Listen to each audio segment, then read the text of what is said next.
He was on his way to propose to another woman, then saw a child through the car window who looked exactly like him. Ethan Collins believed in forward motion. His life had been built on the idea that hesitation was weakness and that looking back only slowed progress. As the CEO of a rapidly expanding company, a self-made millionaire whose name appeared regularly in business magazines, he was admired for his decisiveness and feared for the same reason. He did not dwell on mistakes, because he preferred to see them as necessary steps toward something better. That afternoon, everything was moving exactly according to plan. The city passed outside his car windows in familiar patterns of glass, traffic, and late afternoon light. His phone rested face down in the center console, deliberately ignored for once, while the small velvet box on the passenger seat seemed to radiate significance far beyond its size. Inside it was a ring chosen after weeks of consideration, not because of doubt, but because Ethan wanted everything to be perfect. Tonight, he would propose. Tonight, he would close another chapter and open a new one, cleaner and more predictable than the last. He told himself this was happiness. As he drove, his thoughts drifted briefly to the woman waiting for him, to the dinner reservation, to the words he had rehearsed enough times that they no longer sounded emotional, only correct. He liked that feeling. Control had always been his version of safety. Love, when it fit neatly into plans, was acceptable. When it didn't, it became a liability. The traffic light ahead turned red near a small park he barely noticed anymore. Ethan slowed, his foot easing onto the brake, his gaze lifting without intention toward the rows of trees and the worn benches beyond the sidewalk. Children's laughter carried faintly through the closed windows, distant and irrelevant, part of a world he had long decided did not belong to him. Then his eyes caught on something that made his breath stop. At the edge of the park stood a woman with light hair pulled back loosely, her posture relaxed but protective. She held a small boy in her arms, the child's face half hidden against her shoulder as he laughed at something only he understood. For a split second, Ethan's mind rejected what his eyes were telling him, offering excuses instead. Someone similar. A coincidence. Memory playing tricks. But the longer he looked, the less room there was for denial. Lily. The name surfaced before he consciously allowed it to, bringing with it a sharp, unexpected ache. He had not thought of her in years, not truly. In his mind, she belonged to a closed chapter, one he had sealed carefully with assumptions that made everything easier to live with.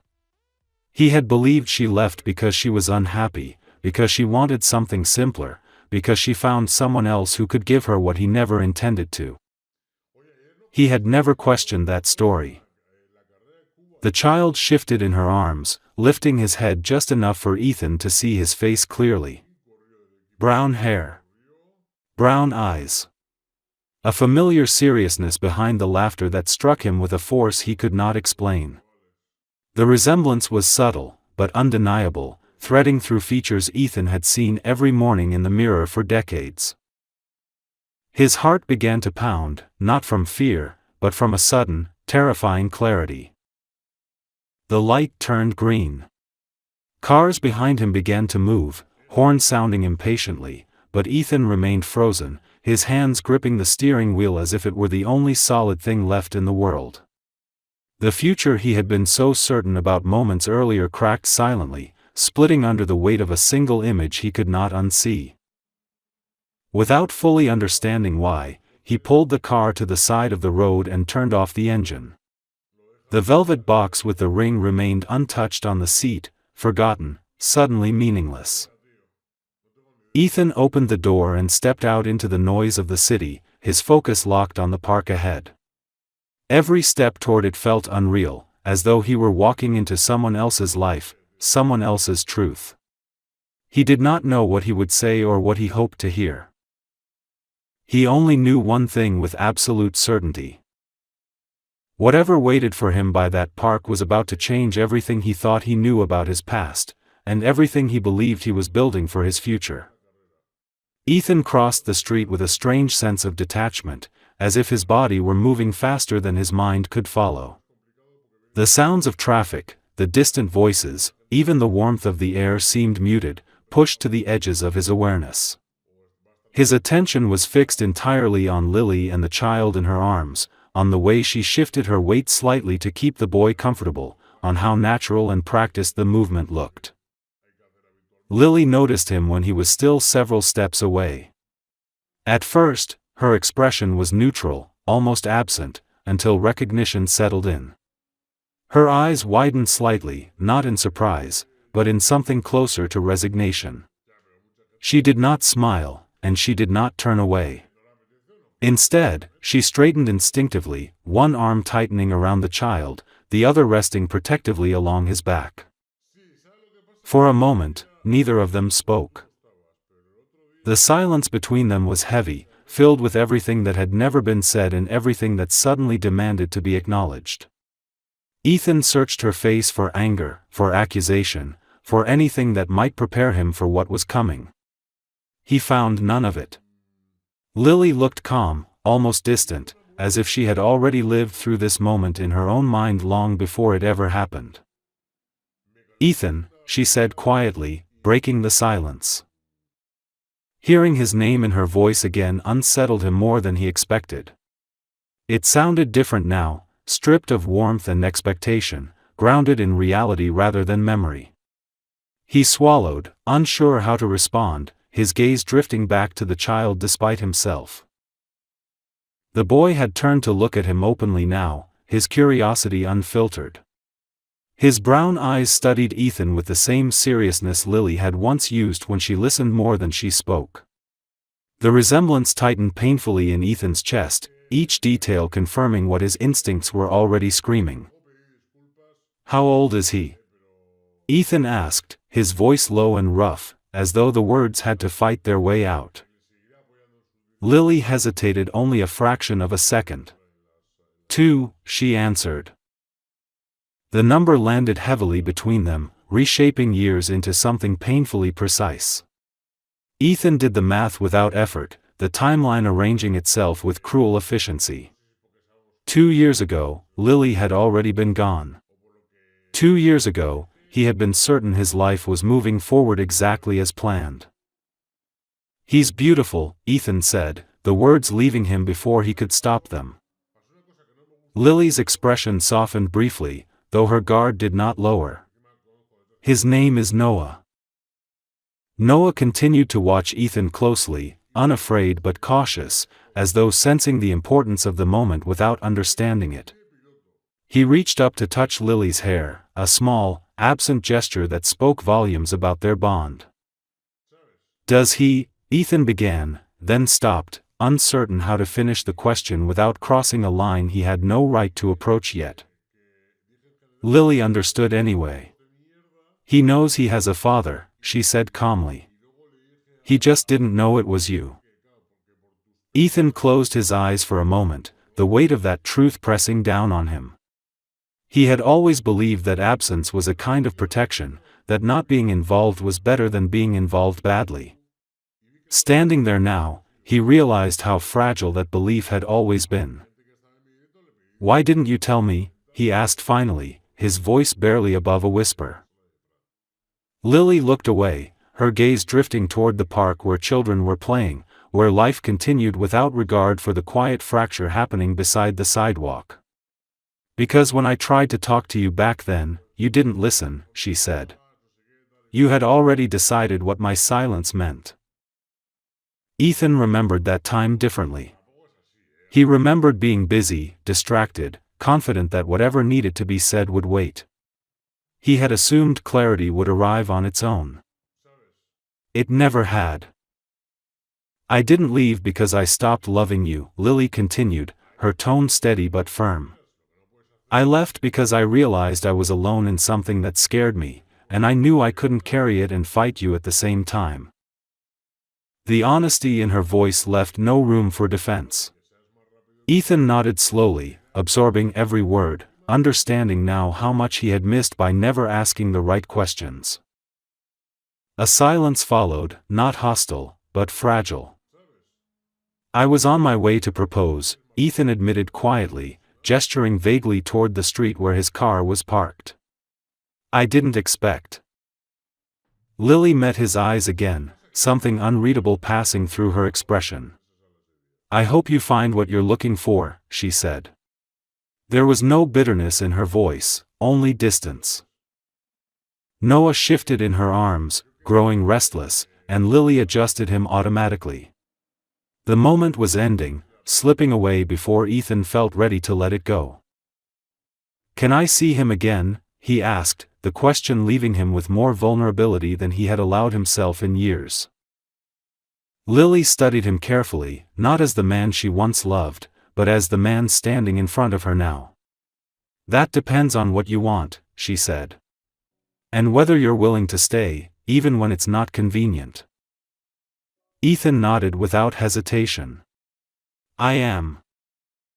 For the first time since he stepped out of his car, something like hope flickered quietly between them, uncertain but undeniable, as the past finally began to loosen its grip on the present. That evening, Ethan did not return to the car for a long time. He stood across the street, watching from a distance as Lily walked away with Noah, her pace unhurried but purposeful, as if she were protecting the fragile balance of her life by refusing to linger. The child rested his head on her shoulder now, tired, his small hand tangled in her hair. The sight lodged itself deep in Ethan's chest, heavier than any boardroom loss he had ever endured. When they disappeared around the corner, the world seemed to rush back all at once.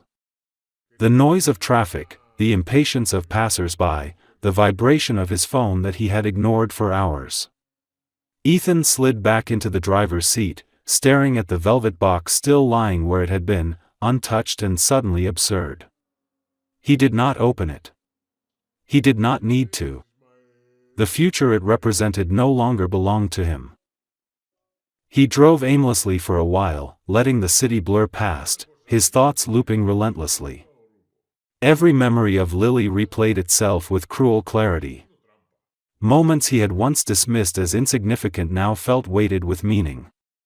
Her quiet pauses, the way she watched him when he spoke too quickly, the tension in her voice the last time they argued.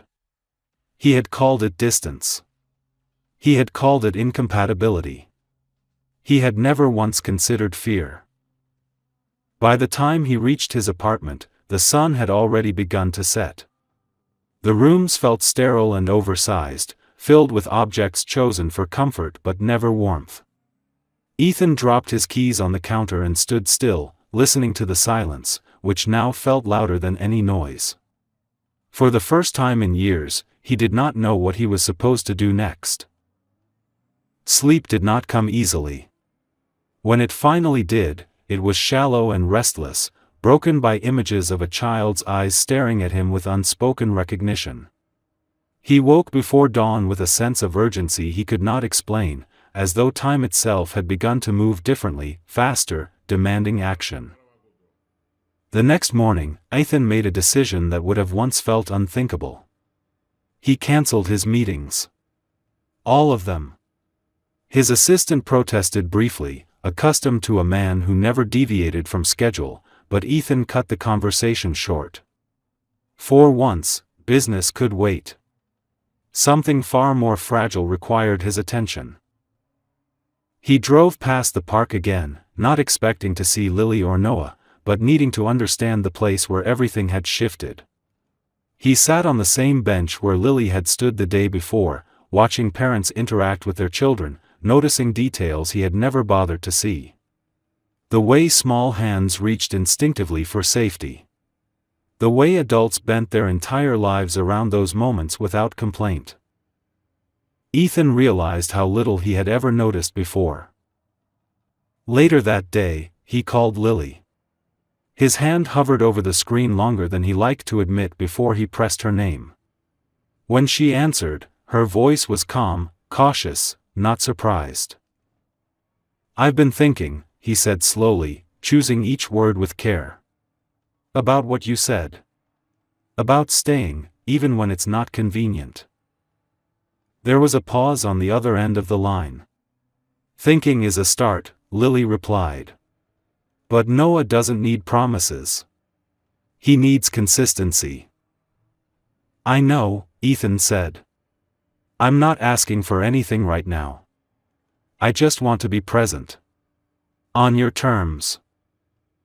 Silence followed, longer this time. Ethan waited, resisting the instinct to fill it with arguments or assurances. Finally, Lily spoke again. We're going to the park tomorrow afternoon, she said. If you want to come, you can. But understand this isn't about you getting answers. It's about you showing up. I'll be there, Ethan replied without hesitation. After the call ended, he sat back, feeling both lighter and terrified. For the first time, he understood that control was not something he could impose on this situation. Whatever came next would depend not on his power or resources, but on patience, humility, and his willingness to accept a role he had never learned how to play. That night, Ethan removed the ring from its box and placed it in a drawer, not as a rejection of love, but as an acknowledgement that love could not be forced into timelines and plans. The future he thought he wanted had dissolved quietly, leaving space for something uncertain, something real. And for the first time in a very long while, Ethan did not try to fill that space immediately.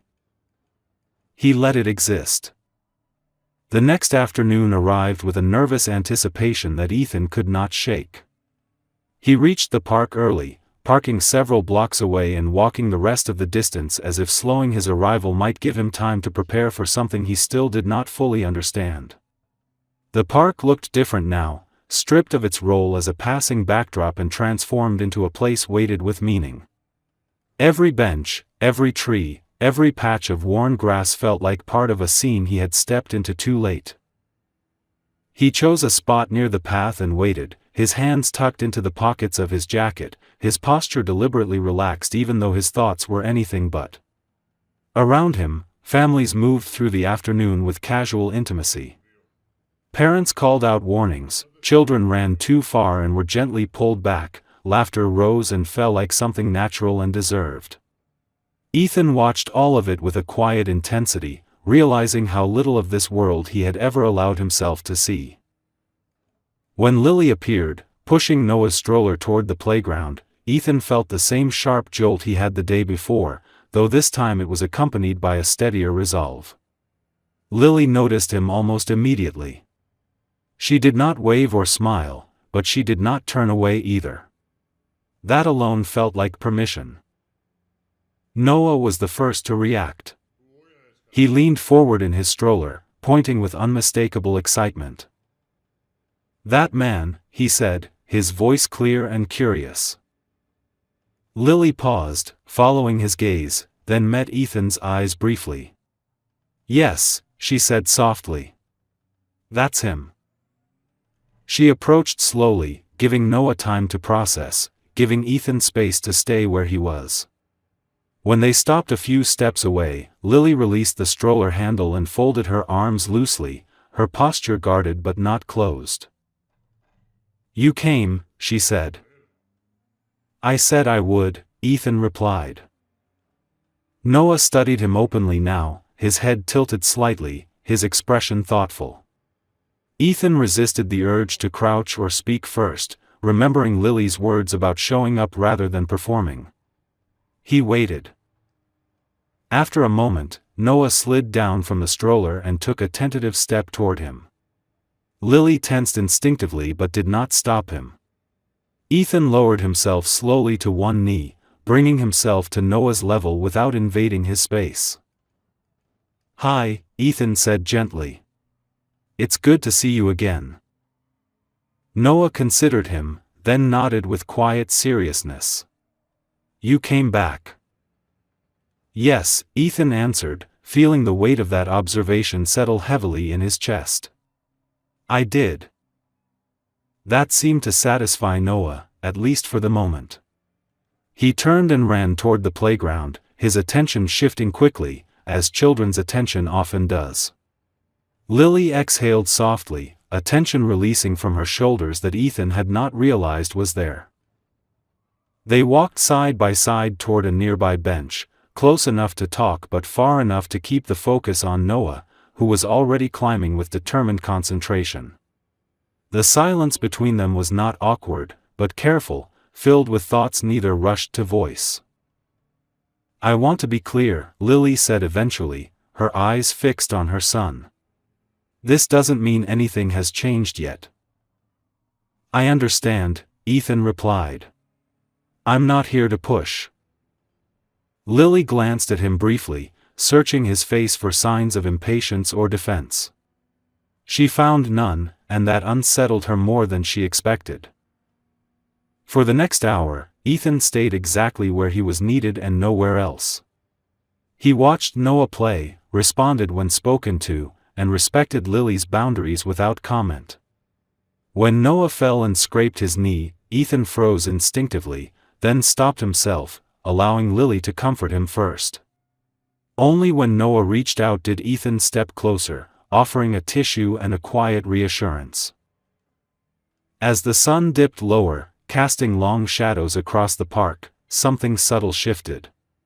Noah began to include Ethan naturally, calling out to show him a slide, waiting to see if he was watching. Ethan responded with quiet encouragement, never overstating his presence, never disappearing either. Lily noticed everything. When it was time to leave, Noah ran ahead, then stopped and turned back. "You coming again?" he asked. Ethan looked at Lily, then back at the child. "If your mom says it's okay," he replied carefully. Lily hesitated, then nodded once. "We'll see." It was not a promise, but it was not a refusal either. As they parted ways, Ethan felt a strange mix of exhaustion and clarity. He had not solved anything. He had not reclaimed the past or secured the future.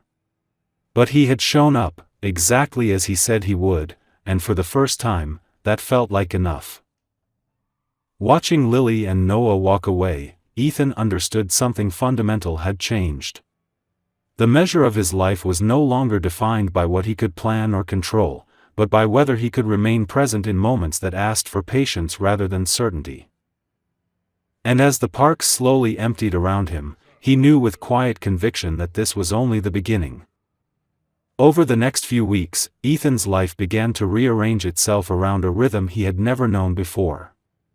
It did not happen dramatically or all at once, but through a series of small, deliberate choices that quietly displaced everything else. Meetings were shortened, trips postponed, priorities questioned. His calendar, once packed to the minute, now had empty spaces he protected fiercely, not because he suddenly disliked work, but because something else demanded his attention in a way nothing ever had. He came to the park regularly, always at the times Lily agreed to, never early enough to pressure her and never late enough to disappoint Noah. At first, his presence was cautious, carefully measured. He sat nearby, observed, responded when invited, and stayed silent when he was not. He learned quickly that trust did not grow from explanations or apologies, but from consistency. From being there again, and then again, and then again. Noah began to recognize him not as a stranger or a curiosity, but as a familiar figure who belonged in the background of his days. He started calling Ethan over to watch him climb, asking him to push the swing a little higher, handing him small stones and broken twigs as if they were treasures. Each gesture felt monumental to Ethan, even as he pretended it was not, careful not to overwhelm the fragile balance they were building. Lily watched everything closely. She noticed how Ethan never tried to take control, how he waited for Noah to come to him rather than reaching out first. She noticed the way he listened, truly listened, when she spoke, without interrupting or offering solutions that were not asked for. It unsettled her, because it did not align with the man she remembered, the man who once believed every problem could be managed with speed and authority. One afternoon, as they sat together on a bench while Noah played nearby, Lily finally spoke the question she had been carrying silently. "You've changed," she said, her tone neutral but observant. Ethan did not deny it. I had to, he replied. The person I was didn't know how to stay. Lily considered this, her gaze following Noah as he ran across the grass, laughing freely. Staying is the easy part, she said quietly. Understanding why you left is harder. Ethan nodded slowly. He had spent many sleepless nights confronting that truth. I was afraid, he admitted. Not of responsibility, but of losing the version of myself I thought I needed to be. I convinced myself that distance was honesty. Lily did not respond right away. She had lived with the consequences of that fear for years, carrying them through exhaustion, uncertainty, and moments of quiet resilience Ethan had never witnessed. Forgiveness was not something she could offer lightly, even now. Later that week, she agreed to let Ethan visit their home. It was a small apartment, modest and warm, filled with signs of life rather than design. Toys scattered across the floor, drawings taped to the refrigerator, a faint smell of laundry detergent and cooked meals lingering in the air. Ethan felt an unexpected tightness in his chest as he stepped inside, realizing how much of Noah's world had existed without him. Noah showed him his room proudly, pointing out his bed, his favorite books, the toy cars lined up with careful precision. Ethan listened intently, absorbing every detail as if memorizing it mattered, as if knowing these things could somehow make up for the years he had missed. That evening, after Noah had fallen asleep, Lily and Ethan sat quietly at the small kitchen table. The apartment was hushed, the kind of silence that came not from emptiness, but from rest.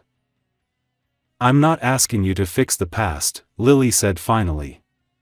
I'm asking you to be honest about the future. Ethan met her eyes steadily. I don't want to be a visitor in his life, he said. I want to earn my place in it, whatever that looks like. Lily studied him, weighing his words against his actions. For the first time since their reunion, she allowed herself to imagine what it might mean not to carry everything alone. It won't be easy, she said. And it won't be quick. I'm not going anywhere, Ethan replied. The words were simple, but they held a depth he had never known how to express before. As he left that night, walking back into the city he once ruled without question, Ethan understood that success no longer meant expansion or recognition. It meant restraint. It meant presence. It meant choosing the slow, uncertain work of becoming someone worthy of trust. And for the first time in his life, that work felt like the most important thing he had ever done. As autumn settled into the city, the shape of their lives continued to shift in subtle but irreversible ways. The days grew shorter, the air sharper, and routines that once felt temporary began to root themselves into something more permanent. Ethan no longer thought of his visits as interruptions to his real life. They had become his real life, quietly redefining what mattered and what no longer did. Noah began to associate certain moments with Ethan's presence. Saturday mornings meant trips to the bakery where he was allowed to choose a pastry almost as big as his hand. Evening sometimes meant slow walks through the neighborhood, Noah's small fingers wrapped around Ethan's, swinging their joined hands without any awareness of how significant that gesture was. Ethan learned the rhythm of Noah's moods, the way he grew quiet when tired, the particular seriousness that appeared when he was concentrating. Lily remained careful, but not distant. She allowed Ethan more access, not because she had decided to forgive him, but because she saw the effect he was having on Noah. Her trust grew not from hope, but from observation. Ethan never missed a scheduled visit. He remembered small details and followed through on promises, even when they were inconvenient or clashed with work obligations he once would have considered non-negotiable. Still, not everything moved smoothly. There were moments when old habits surfaced, when Ethan instinctively tried to take control of situations that required patience rather than direction. One evening, after Noah refused to eat dinner and dissolved into tears, Ethan intervened too quickly, offering solutions that only escalated the situation. Lily stepped in calmly, guiding Noah back to his plate with quiet reassurance. Later, after Noah had fallen asleep, Lily addressed it gently but firmly. "You don't have to fix everything," she said. "Sometimes he just needs to be heard." Ethan absorbed the words without defensiveness. "I'm learning," he replied. "I've spent my whole life solving problems. This feels different." "It is different," Lily said. "It's not about efficiency. It's about presence." That distinction stayed with Ethan. He began to notice how often he equated action with value, how rarely he had allowed himself to simply sit with discomfort. Parenting, he realized, required a kind of humility that success had never taught him. One afternoon, Lily asked Ethan to take Noah to a pediatric appointment. It was a small request, but it carried weight. Sitting in the waiting room with other parents, Ethan felt a strange sense of belonging mixed with quiet guilt. He listened as the doctor asked routine questions, answered carefully, and held Noah's hand during the examination, feeling the trust in that grip settle deep into his bones.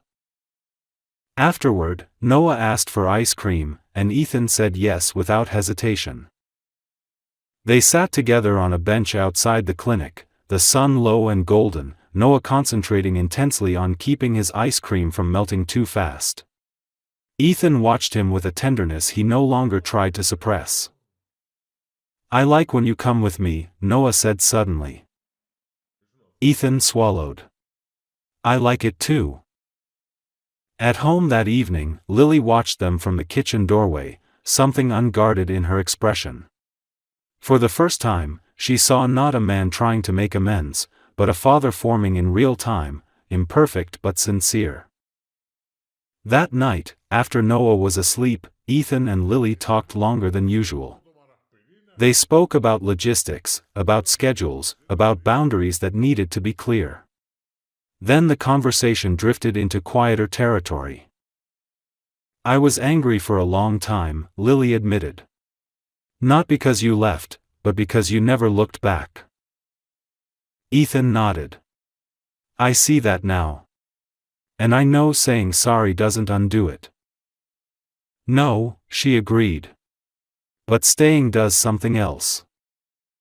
The word lingered between them. As Ethan left, walking under the streetlights toward his car, he felt the weight of responsibility settle fully onto his shoulders. It was heavier than anything he had ever carried, and yet it felt exactly where it belonged. For the first time, he understood that being needed was not a burden. It was a privilege he intended to protect. Winter arrived quietly, settling over the city with a kind of stillness that made everything feel more exposed. The first snowfall came early one morning, soft and deliberate, transforming streets and rooftops into something gentler than Ethan remembered. It was the kind of morning that slowed people down, forcing them to notice where they stepped and how they moved, and Ethan found that he welcomed it. Slowness no longer frightened him. It felt necessary. Noah was fascinated by the snow. Ethan arrived just after breakfast, his coat still dusted white, and was immediately pulled toward the window by a small hand wrapped eagerly around his fingers. Noah pressed his face to the glass, leaving faint marks as he laughed, already planning snowmen and imaginary adventures. Lily watched from the kitchen, coffee mug cradled in her hands, a faint smile touching her lips before she caught herself. They went outside together, bundled in layers, their breaths visible in the cold air. Ethan helped Noah build a lopsided snowman, patiently packing snow while Noah declared each uneven shape perfect. Lily stood nearby, arms folded, observing the scene with a careful mix of warmth and restraint. There was something almost surreal about it, this quiet domestic moment that had once seemed impossible. Later that afternoon, as they warmed up inside, Lily received a call that changed the atmosphere instantly. Her expression tightened as she listened, her shoulders stiffening. Ethan noticed immediately and waited until she ended the call before asking what was wrong. "It's my mother," Lily said, her voice controlled but strained. "She's not well. They want me to come tonight." Ethan didn't hesitate. "I'll stay with Noah," he said. Lily looked at him sharply, surprised. "You don't have to."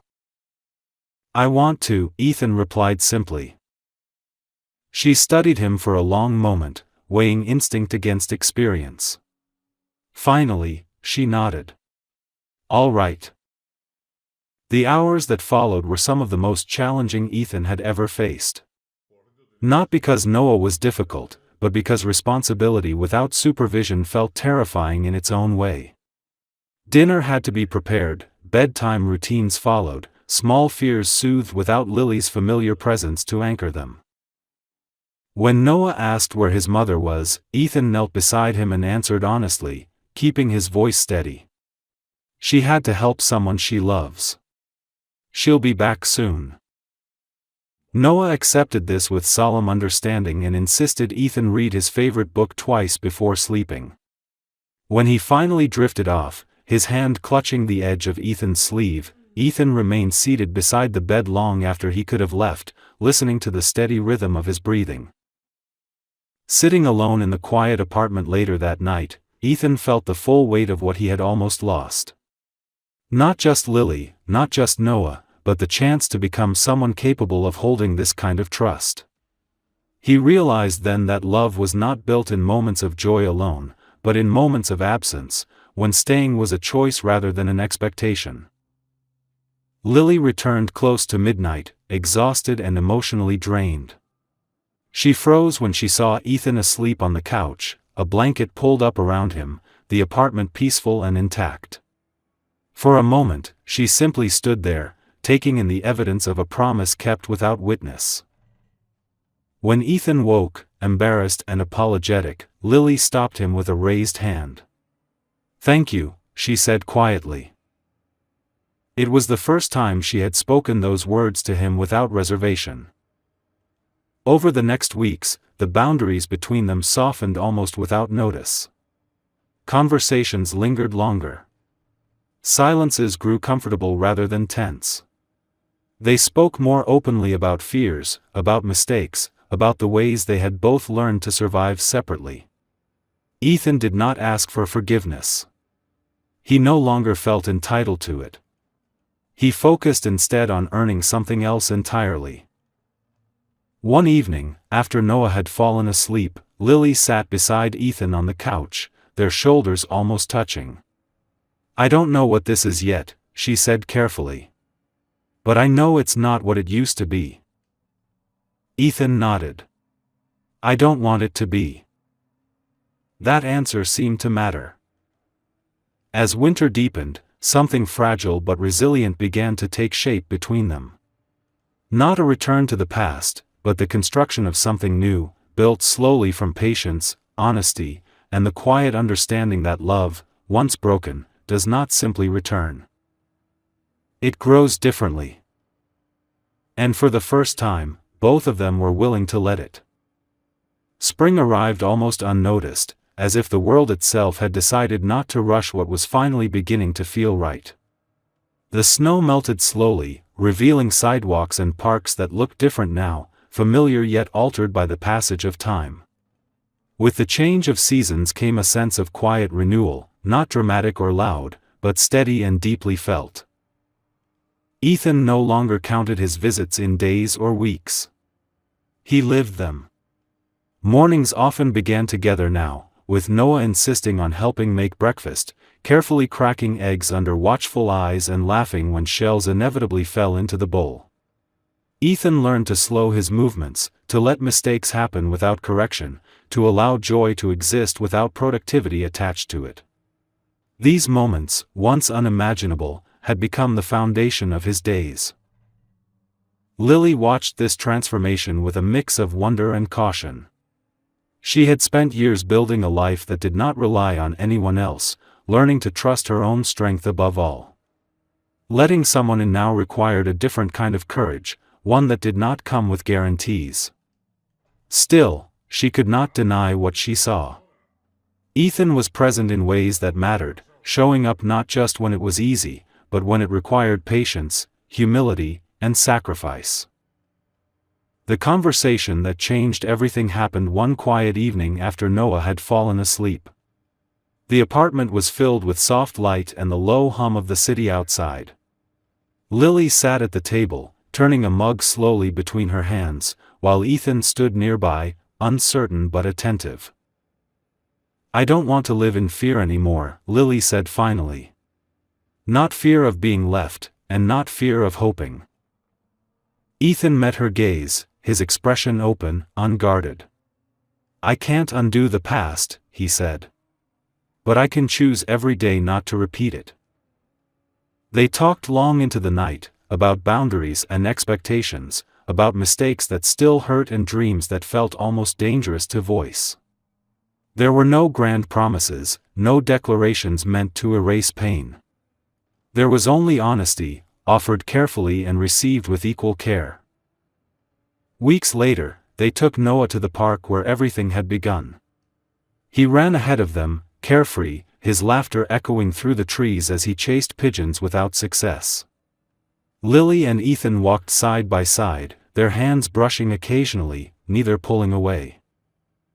Noah stopped suddenly and turned to them, his expression serious in a way that reminded Ethan painfully of how observant children could be.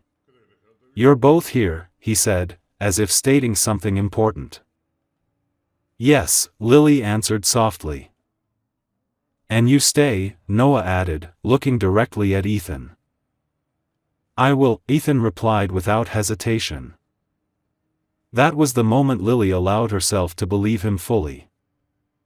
Life did not become perfect. There were disagreements, moments of uncertainty, days when old fears resurfaced without warning. But there was also something stronger now, something resilient. Trust, once shattered, had been rebuilt not through words, but through time, presence, and the willingness to remain even when it would have been easier to walk away. Ethan adjusted his life permanently, stepping back from the relentless pace that once defined him. Success took on a new meaning, measured not by growth charts or profits, but by bedtime stories read without distraction and mornings spent together rather than apart. For the first time, his achievements felt connected to something real. On a warm spring afternoon, as they sat together watching Noah play, Lily leaned slightly against Ethan's shoulder. The gesture was small, almost imperceptible, but it carried more weight than any spoken promise. Ethan did not move. He simply stayed. Sometimes people believe that love is something you find once and hold on to forever without effort. But real love asks more. It asks for accountability, patience, and the courage to change. Ethan had once believed he had no children. He had been wrong. He had a son. And finally, he had a family. Not because life gave him a second chance easily, but because he chose, every day, not to waste it.